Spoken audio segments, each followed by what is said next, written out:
আসসালামু আলাইকুম। কেমন আছেন সবাই? আশা করি ভালো আছেন। আলহামদুলিল্লাহ আমিও ভালো আছি। তো আজকে হাঙ্গেরির বিষয় নিয়ে কিছু কথা বলতে চাই। অনেক দিন যাবৎ হাঙ্গেরির বিষয়ে কথা বলতেছি না। অনেকে আমাকে প্রশ্ন করতেছে যে ভাই হাঙ্গেরির বিষয়ে বলুন, কিন্তু আসলে ব্যস্ততার কারণে আমি আসলে আসতে পারি না লাইভে। তো যারা যারা আমার চ্যানেলটি সাবস্ক্রাইব করেন নাই অবশ্যই সাবস্ক্রাইব করবেন। ধন্যবাদ।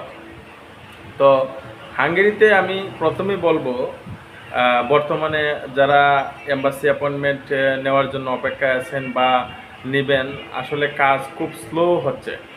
তো আগামী মাসে ইনশাল্লাহ আরও গতি বাড়বে কাজের। বর্তমানে কাজ স্লো হওয়ার পেছনে কারণ হলো বিগত কয়েক মাস আগে প্রচুর পরিমাণে হাঙ্গেরি ফাইল জমা হয়েছে, যার কারণে ওইটা বিচার বিশ্লেষণ করার জন্য তারা একটু সময় নিচ্ছে। সেটা আপনাদের বোঝা উচিত। আর আমি আজকে যে বিষয়টি নিয়ে আলোচনা করার জন্য আসছি সেটা হলো খুবই গুরুত্বপূর্ণ একটা বিষয়। তা হলো যে চারটি জিনিস হাঙ্গেরিতে আপনারা অ্যাপ্লিকেশন করলে মাথায় রাখতে হবে ভিসা পাওয়ার ক্ষেত্রে। সে চারটি জিনিস আমি আজকে বলবো। প্রথমত বলবো, হাঙ্গেরিতে অবশ্যই আপনাকে অ্যাকোমোডেশন লেটার পেতে হবে। তারপরে ব্যাংক স্টেটমেন্ট আপনাকে অবশ্যই রাখতে হবে। ইন্টারভিউ এবং ইন্স্যুরেন্স, এই চারটা জিনিস আপনাকে মাস্ট বি থাকতে হবে, এবং এগুলা আজকে আলোচনা করব। ইন্স্যুরেন্স যে বিষয়টা, আগে আমরা যে কোনো ইন্স্যুরেন্স করলেই হয়ে যেত।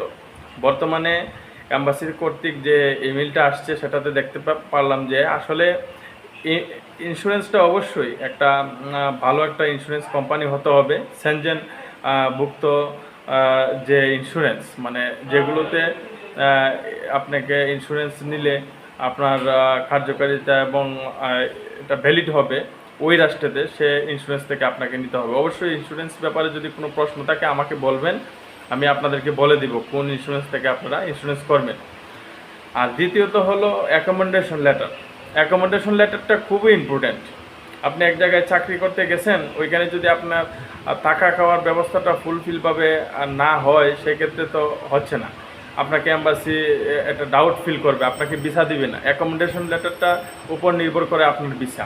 অবশ্যই সেটা দেখে নেবেন যার মাধ্যমে অ্যাপ্লাই করবেন, বা যে লয়ারের মাধ্যমে, যে এজেন্সির মাধ্যমে আপনি বলবেন যে অ্যাকোমোডেশন লেটার দিছে কিনা সে বিষয়ে আপনি অবগত হবেন। আর 3 নম্বরে যেটা আছে ব্যাংক স্টেটমেন্ট। অবিবাহিতর জন্য অবশ্যই 4 থেকে 5 লক্ষ টাকা ব্যাংক স্টেটমেন্ট থাকতে হবে।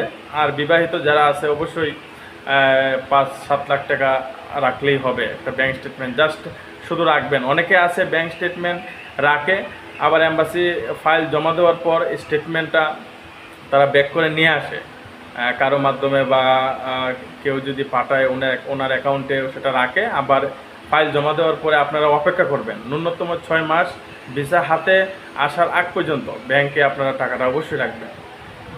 আর 3 নম্বর যেটা আছে সেটা হলো ইন্টারভিউ। আপনাকে অবশ্যই ভালো ইন্টারভিউ দিতে হবে। ইন্টারভিউতে যদি আপনারা ভালোভাবে পারফরমেন্স না দেখাতে পারেন তাহলে আপনার ভিসা হবে না। আপনাকে যতই জেনুইন ওয়ার্ক পারমিট দেখ না কেন, আপনি ইন্টারভিউ যদি ভালোভাবে আপনি না নিতে পারেন তাহলে অবশ্যই আপনার ভিসা হবে না, ভিসা রিজেক্ট হয়ে যাবে। সেজন্য অবশ্যই ইন্টারভিউর জন্য আপনাকে প্রিপারেশন থাকতে হবে। কোন কোম্পানিতে আপনি ওয়ার্ক পারমিট নিয়েছেন, কোম্পানির নাম কি, বিস্তারিত সব কিছু জানতে হবে। আপনি কি কাজের জন্য যাচ্ছেন, আপনার কাজের স্যালারি কত, এই বিষয়ে আমি একটা ভিডিও দিয়েছি, আমার পুরাতন ভিডিও আপনারা দেখবেন। আর যারা যারা ওয়ার্ক পারমিট নিয়ে বসে আছেন একটু ধৈর্য সহকারে বসুন। অল্প কিছুদিন পরে আগামী মাস থেকে আবার অ্যাপয়েন্টমেন্ট দ্রুত গতিতে কার্যক্রম শুরু হবে।